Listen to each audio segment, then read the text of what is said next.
From the Gert Boyle studio at OPB, this is Think Out Loud. I'm Dave Miller. The rising costs of fuel and fertilizer because of the war on Iran are affecting farmers all over Oregon. Yesterday, we spoke about this with two farmers in the Willamette Valley, along with a statewide nonprofit that represents small and mid-sized farms. We're going to get a broader look at this issue today. Tim Delbridge is an agricultural economist with Oregon State University Extension Service. He joins us now. It's great to have you on the show. Yeah, thanks for having me on. So let's start with fuel prices. They affect just about everybody, every sector of the economy, and agriculture is absolutely on that list.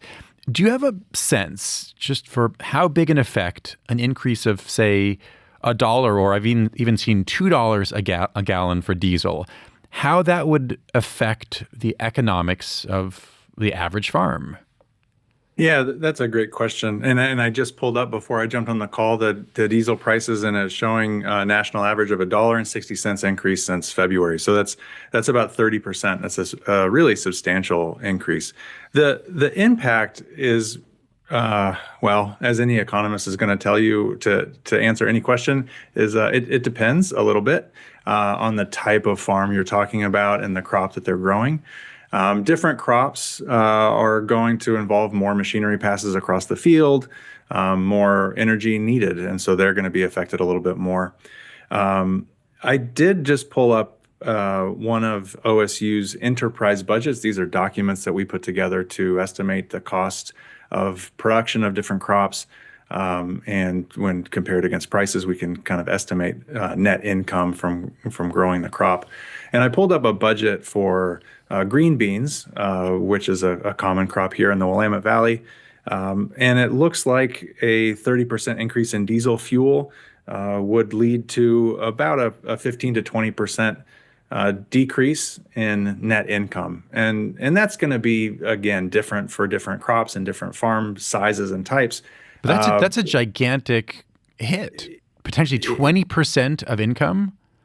Yeah, it's big. I mean, so that's, if diesel fuel stays high over the course of the year, and we stack on top of that an increase in fertilizer costs. So far, fertilizer's up maybe 10%, but it would get bigger if this goes on.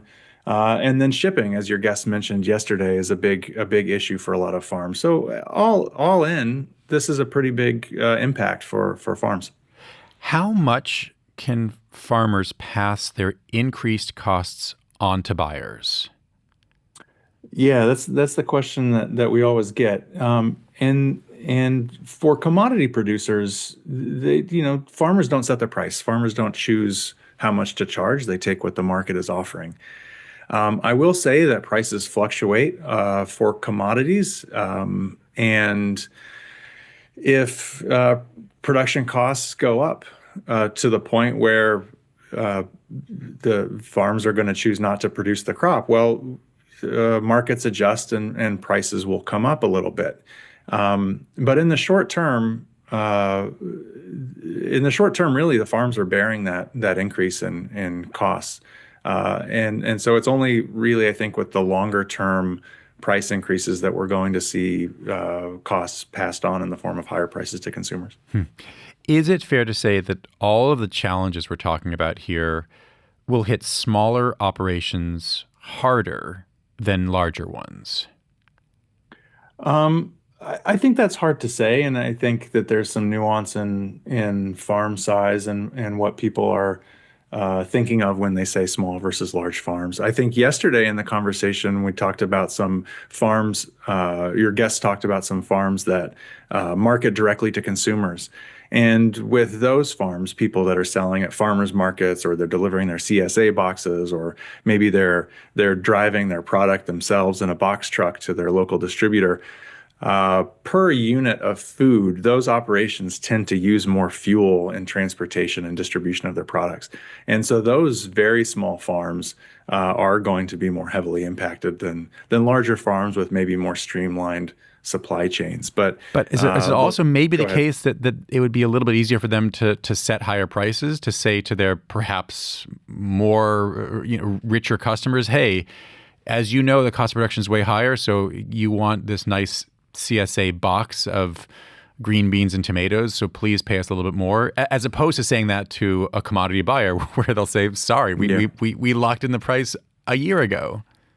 Yeah, no, I think that's fair. Of course, you always, every small farm is facing this question, as any small business is really, of if I increase my price, am I going to scare them away? Yeah, well, I lose my customers. Yeah. So, but to go back to that earlier question about size, you don't think that these shocks will necessarily or likely lead to even more consolidation in agriculture? I would say that with energy, fuel in particular, there isn't a huge and obvious efficiency of scale. I Hmm. mean, in some crops, yes, you can get bigger equipment that you have to make fewer machinery passes to cover this, same number of acres, and that maybe only makes sense on the largest farms, and there's a little bit of savings there. But in terms of just fuel use, it's not as big of an impact as some other areas where we see scale efficiencies. I'm talking right now with Tim Delbridge. He is an agricultural economist with Oregon State University Extension Service. What do the coming months look like according to the collective wisdom, as it were, of oil futures markets? Yeah, I pulled these up too before the call. Now the futures markets, which are essentially the uh, the idea of how much an asset will cost in the future, right? The market is determining a price for product delivered in the future.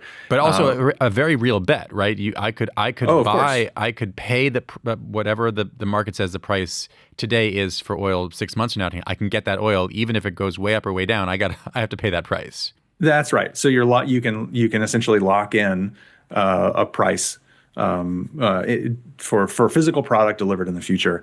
And the futures markets for crude oil are showing a decrease in price over the next 6 months right now. And now this, obviously the situation in the Middle East is very volatile, and we're seeing pretty big swings each day. And so there's still a ton of uncertainty. But right now, the current price, or the price in May, is higher than the prices in July or the fall. So the futures market is expecting prices to fall a little bit before the end of the year. Although, as I guess you heard as well in the conversation yesterday, we heard concerns that even if this current war ends sometime soon, concerns that the fertilizer prices could stay elevated for a while if companies realize that they can get away with it.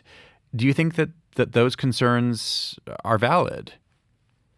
I think there's certainly valid concerns. I wouldn't want to speculate on how quickly prices will fall, and I personally haven't done the research on how closely fertilizer prices match up with broader energy prices. Now, I would remind listeners that in 2022, fertilizer prices, when the war in Russia and Ukraine was kind of getting started, fuel prices, or I'm sorry, fertilizer prices were very high, more than double what they are now, and those came down. So it's not a case where prices never fall. I know that that's sometimes a thought when we are seeing inflation at the retail level. But with products like fertilizer and fuel, prices do rise and fall. And so I would expect prices to come down. The question is, how soon do they come down? And are the political and infrastructure issues in the Middle East resolved quickly enough for fuel and fertilizer prices to come down and kind of take the edge off the effect on farmers? I want to turn to another theme that came up yesterday. In the past, you've studied the possibility of farms converting to organic methods during droughts. You've called it turning crisis into opportunity. Could the same thing happen now in terms of reliance on fossil fuels? Yeah, you've done great research. I, I I think looking for alternatives is certainly possible if fertilizer prices remain high, if fuel prices remain high. So, yeah, Farmers don't really have many options for reducing their risk of high input prices. There's crop insurance to manage risk associated with low commodity prices and low yields. But on the cost side, there's really not many tools. And so farmers have to adapt. Farmers have to figure out ways that they can modify their production systems to either maybe minimize machinery passes to save some fuel, or I think as one of your guests mentioned yesterday, maybe we plant more cover crops that are nitrogen fixing, so we don't have to rely on chemical fertilizers. Um, I think certainly in times of high fertilizer prices, natural fertilization through livestock manure becomes more valuable, and farms might look to what they can do there to offset their high fertilizer costs. So I think I don't know about organic specifically, but I think that substitutes or adjustments to the production system are a natural response to changes in input costs. Tim, thanks very much. Thank you. Tim Delbridge is an agricultural economist with Oregon State University Extension Service.